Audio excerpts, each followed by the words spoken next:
வணக்கம் மக்களே. தமிழர்களின் தொன்மையான வரலாற்றில் நிறைந்த கதைகளில் ஒன்று தமிழகத்தின் சீனாவுடன் நடந்த வர்த்தகம். இது சங்ககாலத்துக்கு பின்னாலும் தொடர்ந்த ஒரு முக்கிய வரலாற்று நிகழ்வாகும்.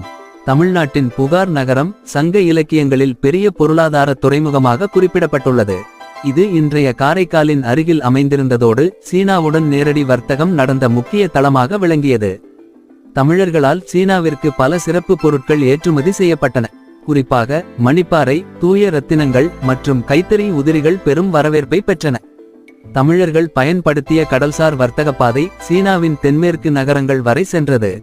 தமிழ் தொல்லியல் ஆய்வுகள் இந்த பாதையின் நிலைமைகளை தற்போது வரை வெளிச்சம் பார்க்கின்றன. சீன எழுத்துகளில் தமிழர்களின் வர்த்தகத்தில் இருந்த சிறப்பை சிறப்பாக சொல்கின்றன. புகார் நகரத்திலிருந்து ஏற்றுமதி செய்யப்பட்ட பொருட்கள் சீன பட்டயங்களில் தோன்றுகின்றன. சங்க இலக்கியங்கள் சீனாவுடனான வர்த்தகத்தை அழகிய விளக்கங்களுடன் பதிவு செய்துள்ளன. பெரும்பானாற்றுப்படை போன்ற இலக்கிய